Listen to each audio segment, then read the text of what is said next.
Gara-gara dalu menika ingkang ayem namung bagian Wiraswara kaliyan Swarawati. Margi sadaya namung sami nyawang ning bagian Wiraswara mesti senenge nglimpekke petruke. Anggere petruke noleh ngiwa bruto tuwel win. Petru ending klok gedang dipotel. Yo. Mboten kiyat angampah delenging cipta sega pinuluk wani. Yo. Purun tekan wantine yo nggih raja nggih mangsa ngono. Sesuke wungkusen aku ora apa-apa lahir batin. Kula piyambak menika nggih ngungun. Pendak nino ra kaya ngene dep-depane kok pepak temen. Nuwun sewu. Ingkang jene menika renteng-renteng kados gender naminipun menapa Mas Parno? Napa radi nyaket? Tumumpang wonten baskom menika lho. Kados kemanak menika menapa naminipun? Nun? Pisang. Oh, weh, sajak SD kelas 1. Pisang. Saurane guru ta. Kulino nak mulang yang sekolahan PIP-SANG, pisang. Lajeng ingkang nyedhit menika menapa? Nyedhit polos. Pupurane kuning menapa menika? Nun? Sing do dilirik wedore mau lho. Delak menika. Ingkung ayam. Lho, ingkung ayam. Terane ingkung banyak. Menika inggih saged dipun tedha, Mas. Saged ta? Saged. Nah, sekolipun saged pun tedha. Saged. Lajeng ingkang bunder sok kangge santen menika naminipun menapa? Klopo. Klopo. Menika inggih saged pun tedha. Saged ta? Lah. Lajeng kiwa panjenengan mawi rok biru menika. Menapa menika? Saged. Sinden. Sinden nggih saged pun tedha.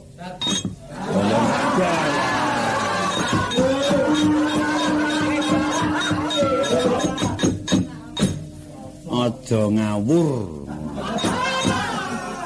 Ngawur. Anggere sing ketok kok arep dipangan lho.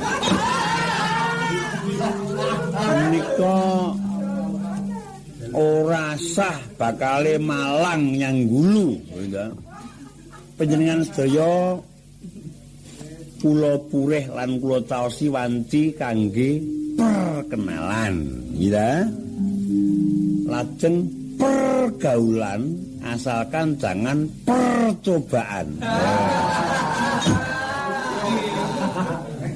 Mulai ngantos dumugi menika bebasane sendok godhong sawu. Lempitan jarik saru. Lho. Ijo campur jambon saru. Entuk dening biru kok. Kelor gede saru. Lho. Entuk dening waru. Ngantuk tanpa tangi saru. Entuk dening turu, gitu. Soklat saru entuk dening puru. Menika mboten kenging, gitu. Saged srawung wonten saklebeting olah budaya. Ning wonten ing olah raos aja dijak. Sing perlu olah budaya, gitu. Ketiga ingkang sami sabiyantu wonten ing gara-gara menika kula pitados badhe ngrampungi damel. Samangke kula suwun kanthi sanget ingkang saking wedi. Monggo. Majeng kemawon, jangan ragu-ragu. Jangan ragu-ragu tidak manjur kembali botol. Loh. Sajak ngumentar ke kecap apa-apa. Kula nyuwun gampil-gampilan kemawon. Ingkang awis mboten pinanggih ning nyatanipun malah kerep pinanggih. Tapi Raning panjenengan saged maos nut kula nyuwun kanthi sanget menawi sinompali jata menika wiwit angka pinten Mbak Begini? Angka pinten? Cira loro ngaten menika angkanipun angka pinten? Tunggal nggih? Tunggal. Tunggal menika menawi tangan gongso namanipun napa? Barang. Barang. Lajeng barang menika barang panjenengan napa barang panjenengan?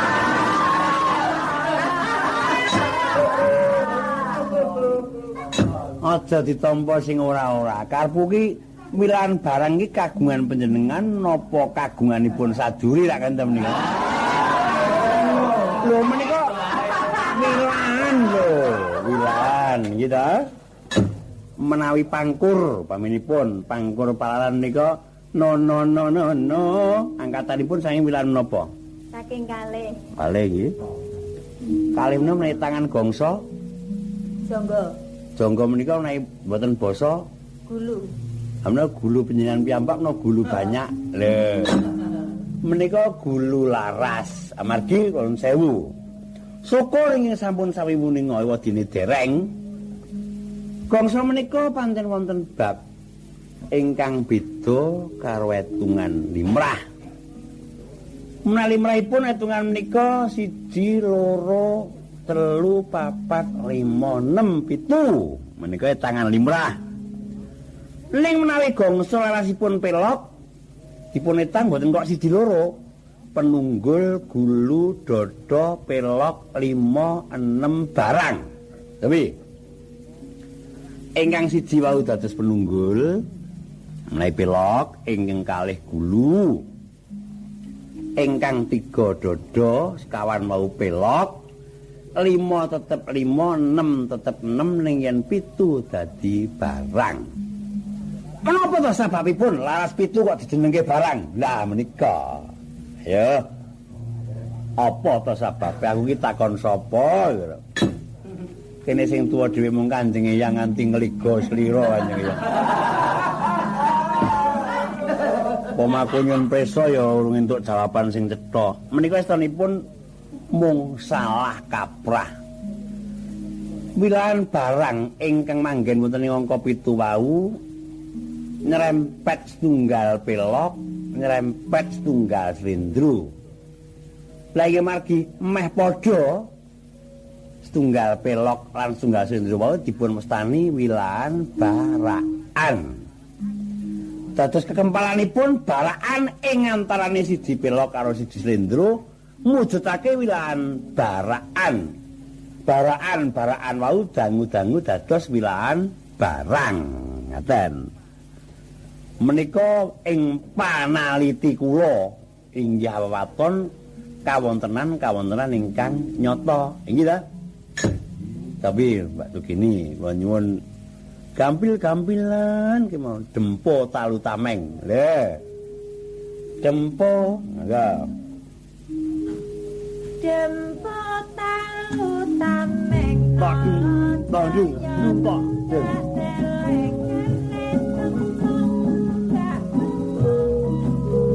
Jaya titelikung tiati. Tiga gemien. Menika mbak dulanan ya ana karepe lho, nggih ta? Dempo talu tameng, nalajaya numbak celeng. Keris bengkung tumbak bengkung nalajaya titelikung tiat. Lho. Ayo. Dempo ya apa ya? Lho. Dempo kok talu nyetameng. Piye? Moka to yen sawijining tembung ora ning tegese. Mung sangka durung kepareng lan durung kersa negesake. Najan ing kene durung tak werdekke, mengko ganti lakon bakal ana isi werdine. Lho, padha karo nawake aku ki wayang noneh tak ngono ta iki. Bakale mengko ana werdine kabeh. Menika wau dempo talu tameng ingkang irama setunggal. sak mangke nganti bangun pantet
wonten ing mriki menika wujuding pengolahan wujudipun kados dene jagat menika sadurunge ana bestik sing luwih dhisik ana sapi. Dewa maringi sapi menika satunggaling pirantos duwen satunggaling bekal lan bahan kangge gesanging manungsa. Dene sapi wau saged dados samukawis. Dadekke bestik kena, soto kena, lulange nggo mangkis kendang kena, nggo gawe wayang kena, dikrecek ya kena. Iki ta? Sungune nggo gapit ya kena, nggo tabuh ya kena, nggo jungkat ya kena. Menika sesa-sesa lan gumantung cara pangolahipun. Menggah gamblangipun kados dempo talu tameng menika wau. Dempo talu tameng diuramake siji ya nyeni. Bareng diuramake telu kok ya Yahud. Lho. Menika wonten malih panunggalanipun. Monggo, Mbak. Gambil-gambilan yon. Lintang rembulan. Monggo. Menika ngungkap ingkang kina-kina amargi menika nggih tilaranipun bapak pin mbah ingkang sampun dinempa ing awiyat tinanding mangsa angin. Oh, tinanding angin. Monggo, Mbak. Lintang Ditetok entang tok ndet.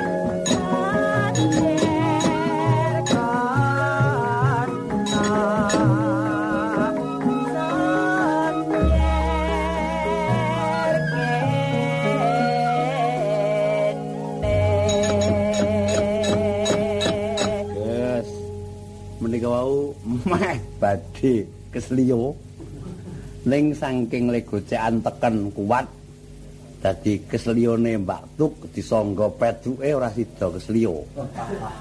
Lho disangga jroning nembang aja pedinane disangga. Oh sida gojali suta.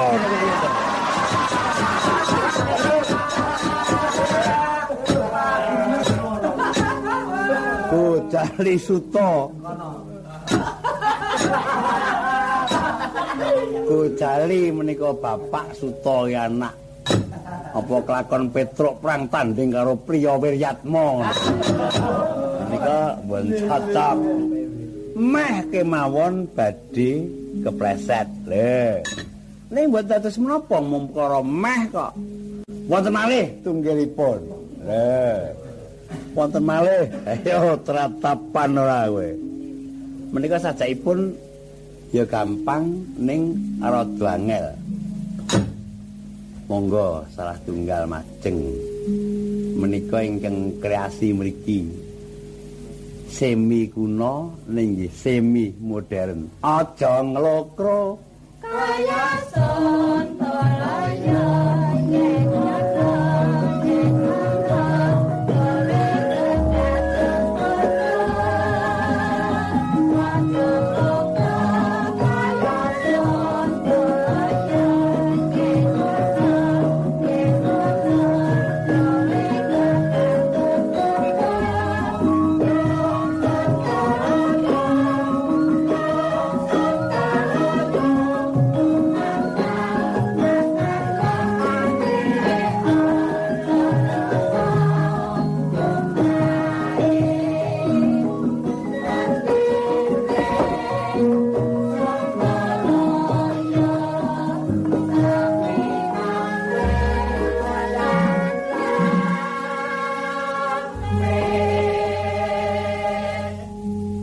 Sontoloyo menika kina makinanipun sampun wonten. Aslinipun pelok purun, slendra purun ning menawi slendra wonten pathet menyura. Sakmangke kula taos Situlada pelok rumiyin.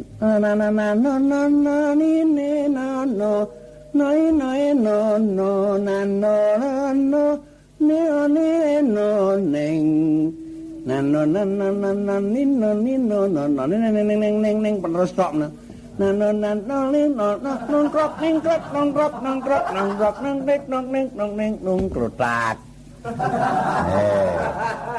menika Sontoloyo pelok penerus tok ditewadahi mbumbung klothak gitu. Slendra nggih ngaten mor misah ning lagunipun sami. Lah mriki wonten Sontoloyo sing cakepane lan lagune dikreasi mboten kok ngewahi ingkang lami namung nambah cacah gitu. Nambah cacah menika wau Sontoloyo. Kula kepengin maca pat Mbak Tugini. Dandang gula semut ireng apalanipun. Lho iki ujian berat lho iki. Lho ambak semut ireng. Monggo sing guru wilangane cocok. Semut langking, wah dikaweke. Semut kusi, ora cocok. Semut besisik. Enggak. semut ireng.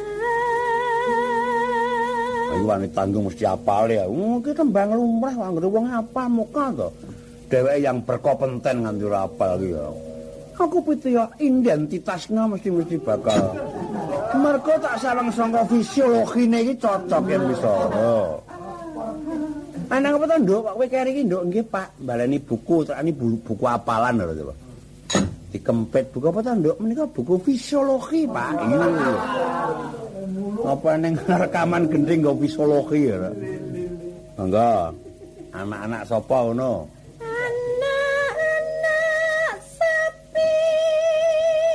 Bagus.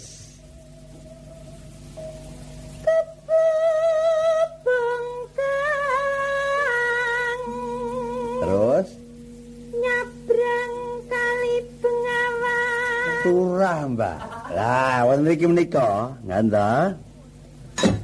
Mangke nggih terus mari pun lajengaken ning menika perkawis kepengin badhe ngleresaken, nggih ta? Seput ireng anak-anak sapi wau leres. Kebo bungkang nyabrang ing kali Bengawan. Biyuh-biyuh. Hatilah kathah ngaten. Agenah wonten malih tulatan prayogi satri yogung nagari Ngalengka. Satri yogung nagari Ngalengka 10. Monggo yen kebo bungkang nyabrang ana ing kali Bengawan wonten sekawan melas dadi turah papat. Nika timbang kurang ora apa-apa, wong turah gitu. Turah kenging wong menika pancen nekat kok. Terus mangke gampil dipun bahas. Keyong Kraguman, monggo. Keyong. Nah, Keyong jarak sungu. Nah, saiki bener. Iku mau dibisiki apa marane? Wong takon bacutno ala kadarnya, mengko dibenerke saka kene. Wong ora dierang-erang. Pancen dadi sawijining piranti sing dienggo benerke kok.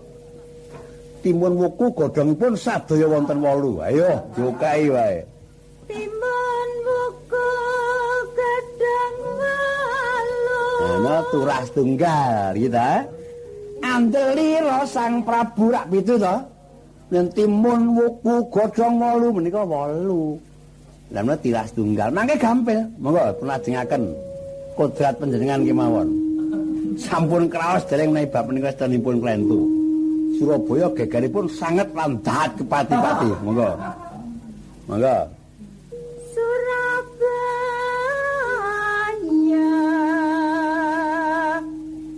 geger kepati.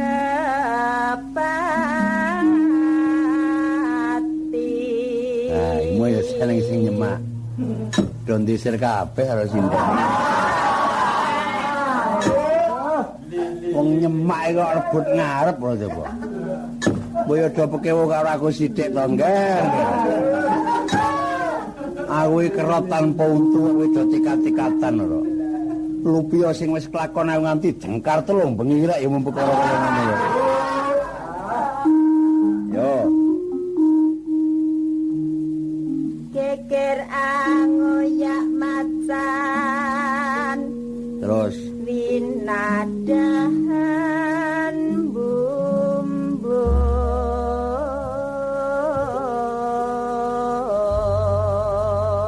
ora ketandak, Mbak. Ketandak padai wonten salebetipun bumbungipun. Weng bukai wae. Lomba ora entuk biji terus. Ngalon-alon Kartosura. Gajah mata cinancang wit sida guri. Penek banget ya ini motopat iki. Sesuai dengan hawanya. Nota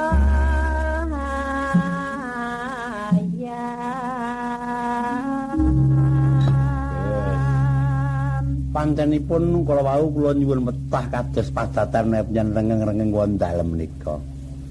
Dados satunggaling bahan kangge ngleresaken ingkang lepat. Timun wuku ron 8, gitu. Semotir anak sapi kebo bongkang anyabrang bengawan keong kang jarak sungute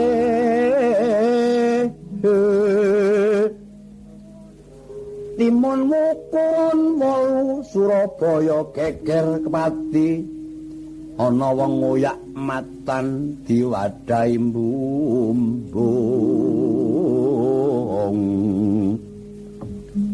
alun-alun Kartosura nggon soto ngrejokan kae lah sukai wae gajah meta jinentanging sita guri lah iki sing jeneng tengkok kentong kaya ngene iki sita guri mati ditoto ngayam gandinge kandha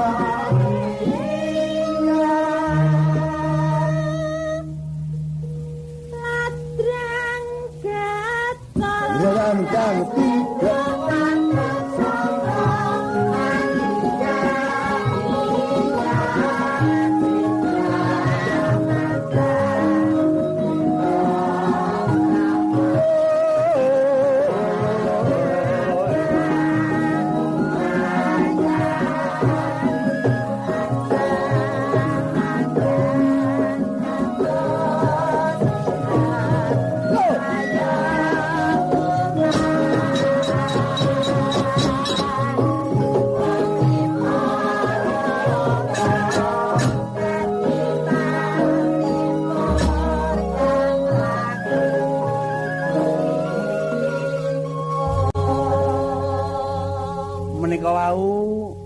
nggon Gondoriya uramanipun sampun leres. Kula nate mirang lho, iki mboten ngaten. Kleta anjeng gelek bali meneh nilolo nonani nonani nano ninoni none nonani nonani none nonani nonani nonani nono gombal.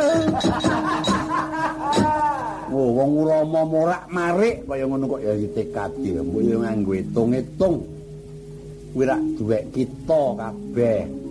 Umpamane kurang pono bisa cethakake, nggih ta? Nuwun sewu. Ingkang saking Banyumas kapareng majeng. Lha iki deg-degan lah.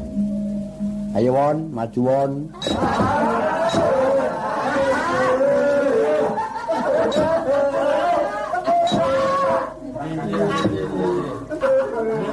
TKT taker ludira wis.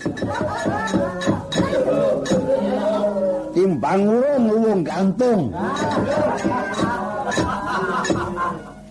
Ning ya eneng ning anakku dhewe anggere srawung kuwi diraupi tepas ya meneng wae. Ngerti diraupi tepas malam apanya ora apa neh nya.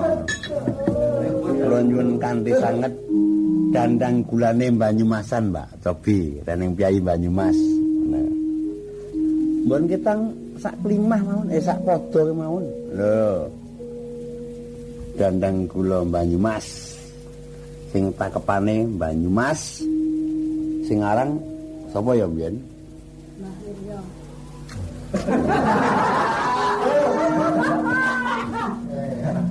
Pak Suryati? Kenapa Bapake? Rika gelem dandang gula sih? Ya gelem. Wen Rika gelem dandang gula tak entuk isi kliwon sih. Gelem sih.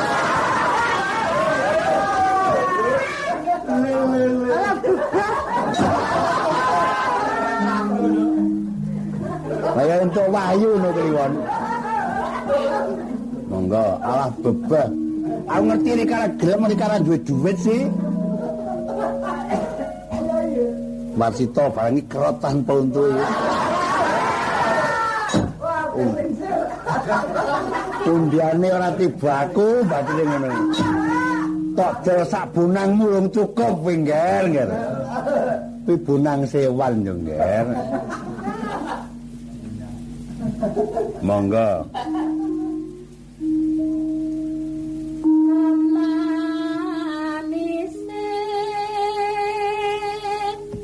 Kono kene sing kudu nganduk bareng iki ngene iki.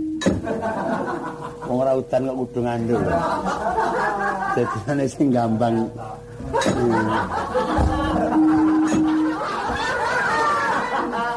Ya pendhita kendali sodo ae.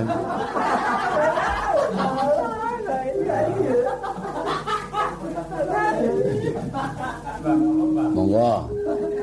Kanggula.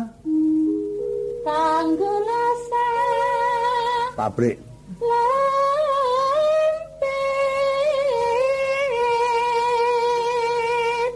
ngangguk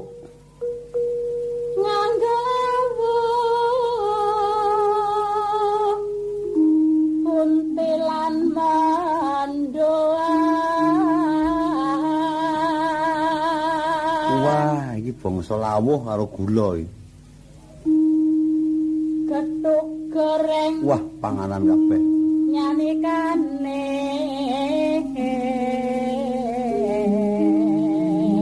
Yen ngono iki ya lega. Mbok ya pendak dina ngene to ngger nyuwara tanpa blira, napasmu longgar. Ngger-ngger kok sok kemedunen. Nggen. Terus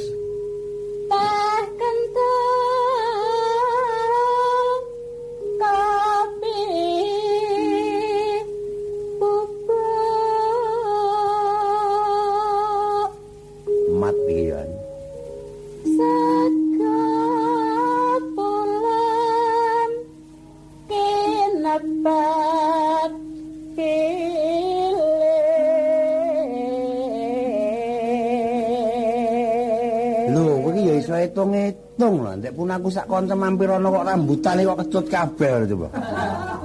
Aku lagi tamat rambutane Suryati iki nek kaya ngene.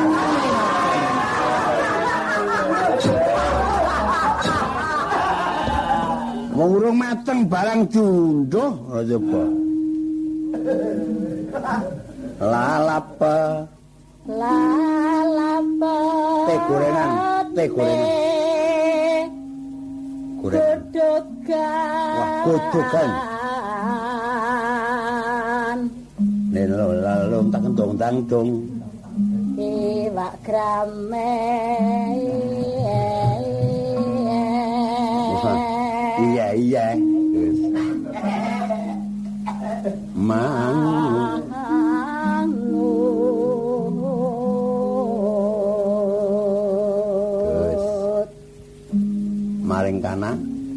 Maring kana maratua teka mene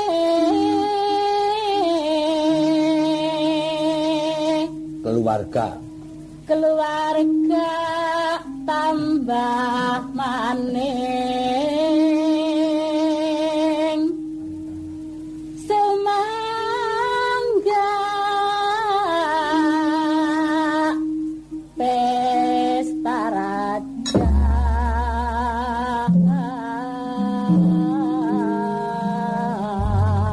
Yes.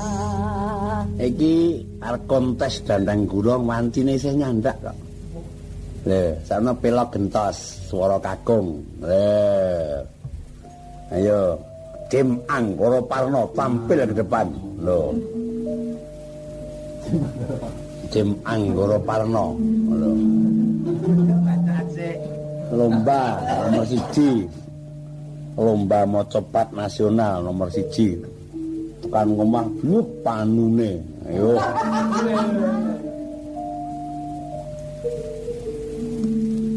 Takepane nganggo pektian ngonggeng. Wah.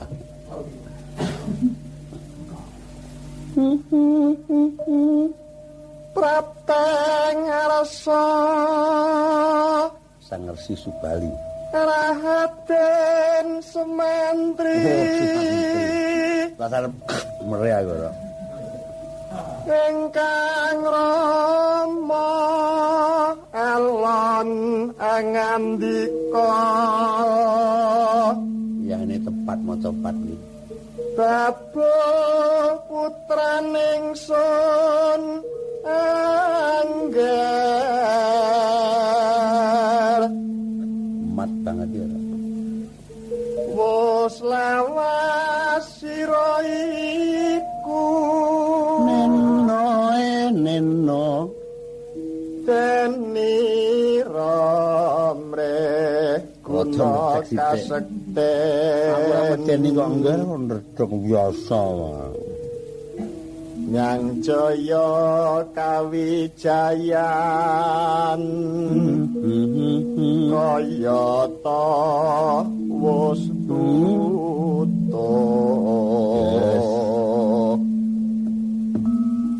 Becik sira ngawula ing Narendra Warnanta iku Respati ditampani ladrang truntang pelok 6 tutukane mo 6 dinem 4 roji pantes amoring praja.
Sapa tambuh, sapa weruh, lah punika warnaning satring Plongkowati.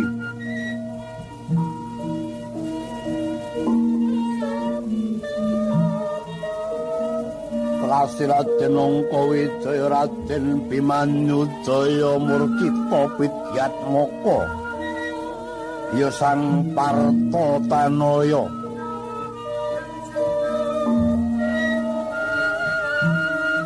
Satya bagus tanpa cacat, waya teja dedek piteksa, pengawak tirta pamulu jenar lir kentana sinangling.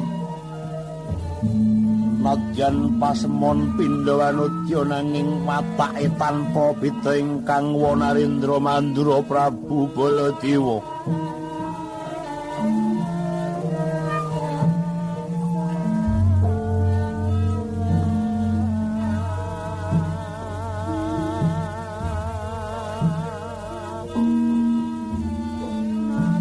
Kadar ana madyaning wana bung liwang-liwung,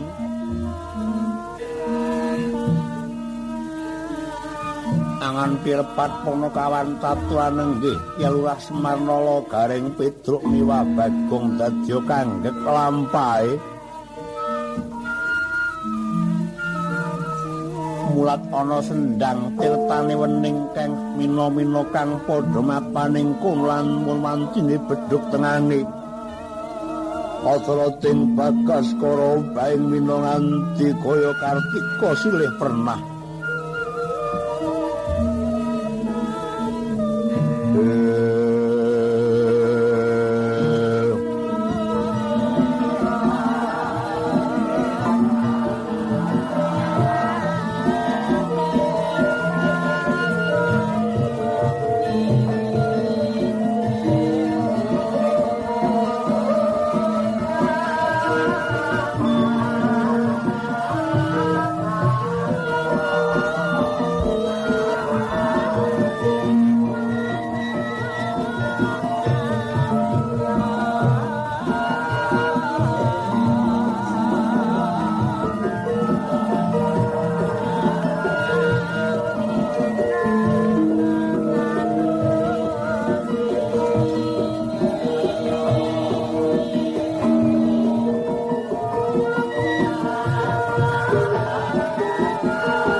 Tugas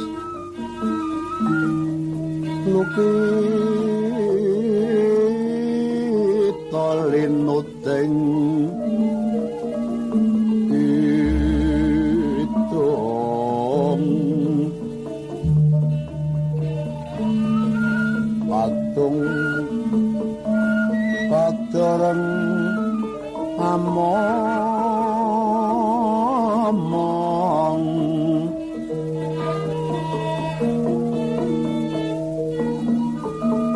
mamangon manah ayu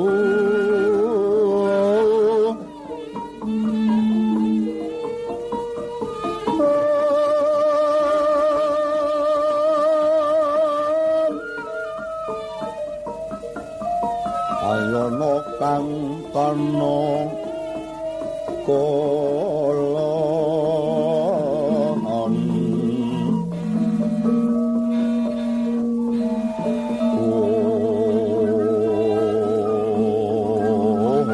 mulung manat dukara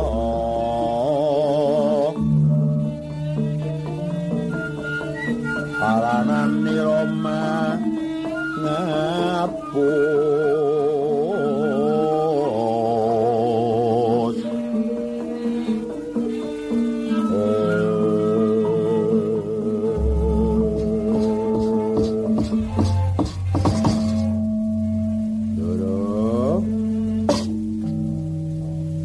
Ndara angka wijaya ingkang kita hormati menapa ta sababipun dene Ndara Abimanyu cengkar saking kasatriyan Plongkowati nimbali para ati sekawan pisan wiwit tindak ngantos kendel Ndara sekelumit dereng paring dawuh niki napa sababe napa para abdi kirang sop-sopan anggenipun sami nderekaken Ndara ula turing kebulake boten-botenipun sami serih dasar Bagong niku gerawuyang pirang-pirang dina ora dikepuki wong yen pancen sing luput si Bagong Ndara kula aturi ngendika mangke kula rencang ngepuki lho kaya ngono wis bener Mar Dik Mar drone semono karo bapakne kok jangkar ora ada jenengmu sapa ta jenengku Semar Dule lah ya jeneng Semar kok diceluk Mar ora gelem ora aku iki apamu lah kowe iki apaku ora aku iki bapakmu sing kandha kowe anakku ya sapa sing pendak takoki kok ya distun temen oleh mau kepengin arep nyedaki Ndara lah kok anakmu arep tok gebuki kuwi coba ora oleh mu anak-anak iki biyen arep tok dadeki apa wiwit aku isih cilik urung tau tok sandangi ora tau tok sekolahke aku iki urip dhewe aku melu gedhekke lho ora iso gedhe kareku dhewe lah namanya kowe biyen iki gedhekke aku njaluk tulung aku gedhekno neh sing luwih saka aku. Ora, wong nyatane ya ora iso. Sekolah ora tau sekolahke, apa-apa ora dhewe. Apa eneng to? Ing atase kowe iki biyen ya isih sembodo aku dadi manten iki menyang dhewe ra dhewe. Malah tok satru, ora. Bareng tak selidiki secara mendetail. Anane aku rabi dhewe, laga dhewe. Ora ora setuju yen aku entuk siku iki biyen Rama ya ndesir dhewe karo bojoku. Lah kaya ngono ki ya jenenge wong tuwa ora udur coba. Lah kaya ngatasé bakal mantune kok kowe ndeger dhewe. Tak sepatani cekek demit kowe ya. Ora tata. Ambo ya aja kaling-kalingan wangon aku nek nganti ndesir karo bojomu. Wong aku ora cocok nyatane kowe entuk bocah kae nyang wong tuwa nyanyah-nyunyah. Ora ngejeni pendake dina bada kaya ngapa wong tuwa dikirim sego ora. Malah anakmu si Bagong Putra kae apa ning nyanggonku kok ngisahi piring ora. Amane resik to piring rego disahi. Piring isahe ning segane disahi mongko pancenku ora. Oh, Bagong ya kaya Bagong. Semar ya kaya Semar. Panderak budidaya piye tarane ndara pisane tumuli angunan ndika. Yen syarat-syarat apa? Yen cara-cara apa? Merga Ndara Abimanyu kuwi jeneng wis kandel iki malah ngumpuli bapak mbahne. Ndara Janaka sing nganggo mesem. Sinuwun Prabu Pandhu sing nganggo nglirik. Ndara Abimanyu jeneng tumungkul ngono guyub. Urmangsaku ning bledhek nyamber-nyamber kok ora apa-apa. Kuwi gampang wae. Gampang. Ngowahi watake Ndara Abimanyu kuwi awake dhewe rak rawani to. Ora. Goleki wong tuwa. Mula. Lho, goleki wong tuwa tau tak tari njaluk wong nom ngono kok dadi kepengin to. Wong tuwa kawruhe jenengmu kok njaluk wong nom, goleki wong tuwa disarati. Pisane Ndara Abimanyu kuwi ora gampang duka kaya ngono kuwi. Lah sing melu ki do rekoso ngono to, Pak. Nek ana kepenak ora melu ngrasake nek ning rekasane kok melu nyandang kepiye? Apa kaya ngono ya sak wajibe. Ndara dilani batur mung kaya ngono kuwi. Aku aja jeneng pekewo karo sing nurun-nurunke gunane apa aku Ndara Abimanyu kuwi. Ora. Cetil. Udut-udut dhewe. Wedangan ana kereh-kereh lagi ditoni wedang. Medal nyamplung kewati sedina keceput. Kok mlebu pawon karek koret-koretan. Ora ya, Pak. Monggo Ndara Siti Lukaya iki jane yo anu. Siti Sendari kok Siti Lukaya. Lah iya, ora. Tenan. Aku aja jeneng pekewo siji karo maratuwane ya wis Sinuwun Ndrawati. Ae titi sing Sang Hyang Wisna. Wisna ora yoga. Lah iya. Tenan. Aku wis ngecot dek ben-ben mung aku sama pekewo. Sinuwun Ndrawati ya ngomong aku bocah, aja pekewo karo bapakne ya Raden Janaka. Ah, lunga dek ben-ben apa kurang nggon apa? Ametro liyane kene ya sekanggep aku. Ora coba. Awe ngono ora nganyelke kuwi lho. Dirasani ora apa-apa. Mo Semar. Keluar Ndara. Kula kok keluar. Yen pancen ana salah sijining anakmu kang ora kerasan melu aku. Ora perlu kokean rasan becik lunga wae aku ora welas. Nggih, cobi. Oh, sing disenengen iki kowe. Lah iya. Aku dhewe wis krasa jane. Aduh ora ngewohke to, Pak. Diderekke wit saka kasatriyan. Ayo kono betah luwe. Ayo coba. Kene ngantek payus buayane. Diusuli malah nesu, gareng dereng nedha malah nesu. Alasane gareng pun tak sangoni kok kono. Aku karo gareng plingsir kok sangoni kaya ora gelem jajan salahe dhewe. Coba.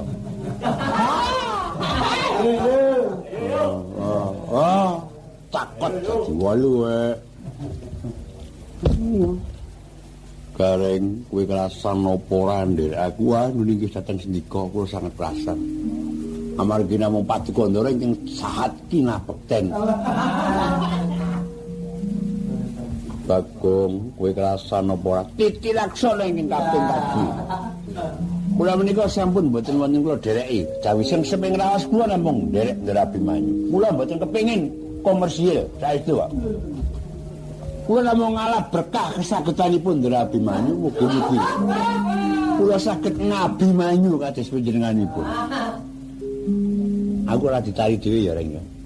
Ora wak-wakan ngono. Ayo padune kuwi sampean tak tagih kok. Jane karo wis ndek utang rokok sapak lho ora gelem nyawu. Oh, bocah iki gambleh. Ndara Abimanyu ndek utang rokok iki piye lho. Oh, nyatane aku ora diuruhi dhewe ngono dadi. Yen pancen wis ora kerasan aku suka lila kowe padha lunga. Kula Karsandara. Oh, kula Karsandara. Kula Karsandara. Ora do pecus kabeh men. Ya wis. Tak metruk dhewe tanpa kanca. Omong tanpa Gareng, tanpa Bagong, tanpa Semar iki tak modal mau piye? Ora iso. Akeh pawak aku lak sarwa sugih rejeki. Ha sing do ndablek iki lak kono. Melu wong ra diurut kok penak wae lho. Anak aku malang ya kur mandek kono telak yen mangan no. Lah iya ning kowe iki njaluk ngapura. Njaluk ngapura karo sapa? Karo Derabi Manyu ora ndaramu. Lah iya sing luput iku rumahku. Lah perkara ngendika ki lak budhe kono lak payen rung dibutuh ngendika gunane apa ngendika. Lah iya ning kene iki sing melu ki kok satine. Men kon ngetokke aku. Ngono pok. Tak tantang saiki Derabi Manyu. Ayo tokno petruke. Ndero. Yen ayo kowe tok cocok rek ora apa-apa lho ya. Nang tumbak tutukan dhewe nantang kowe. Bagong Saka kasatriyan aku mau sangu 40 real. Ini 10. Oh. Nguju kaya mereah kuwi. 40 real iki wong papat ngene ya.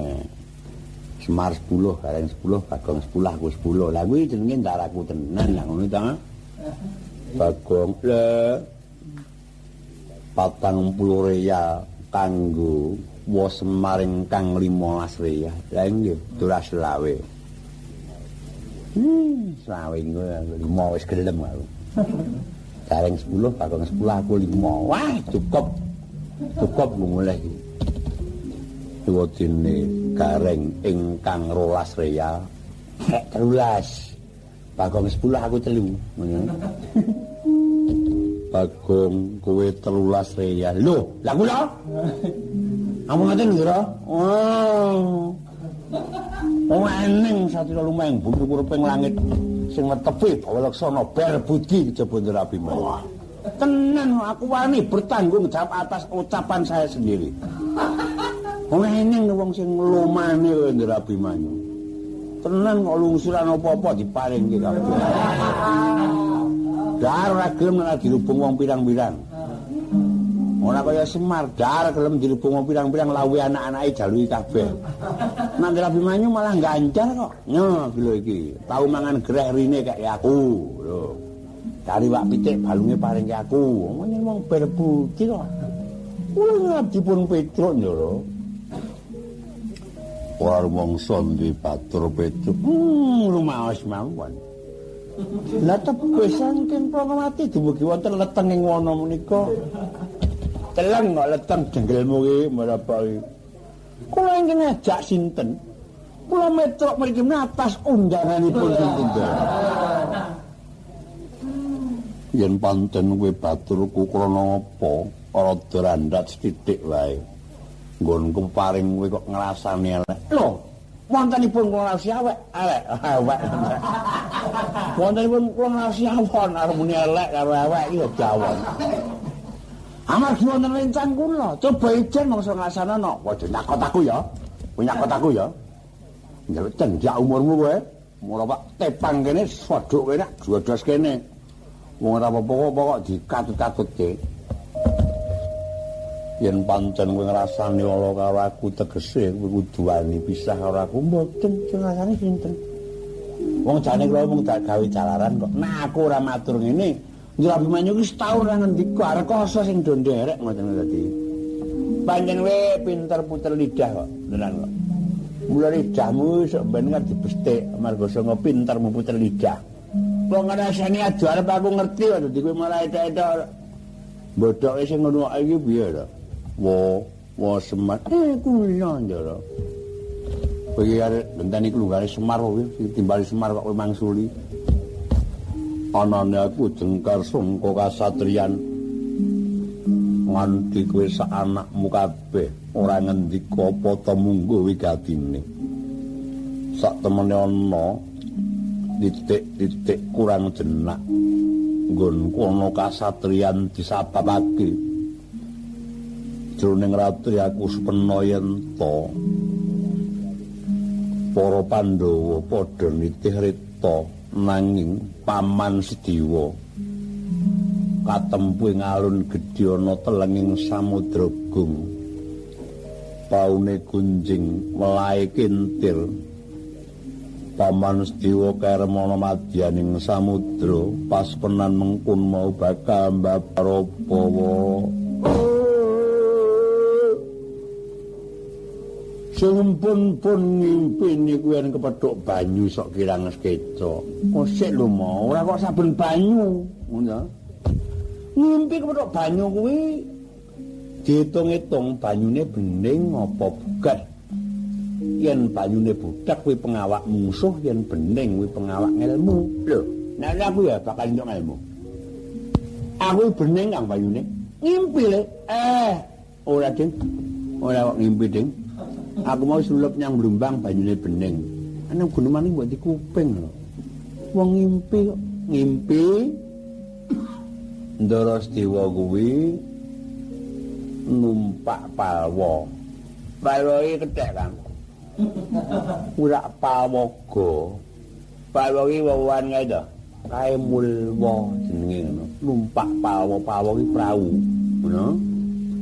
Bareng alune gedhe praune gunjing melae kintil Ndara Sedewa kerem. Lah pas men kaya ngono ki Ndara Abimanyu bingung. Ngono. Lah ora takon muni Sabta wae. Sapa kuwi? Mbane kae lho. Wong Saptawarga kok ngene Sabta. Lah iya. Ora suwan Begawan Yasa panut wae. Begawan Abiyasa kok dadi mula ngene wae aja nganti dadi pangranguning para punden dina iki agi-agi wae bali aku ora bakal jemujug marang kasatriyan nanging aku nedya jemujug ana negara Ngamartawa nggih Ndara menawi tetira mekaten monggo kula dherekaken tuli nala garing Petruk Bagong. Apa mo? Ayo padha lumaku nderekake tindake bendaramu aja mung diwangeni sarubing landhean. Menawa ning Pontabaya sawanci-wanci bisa ngayomi kowe kabeh, Duli.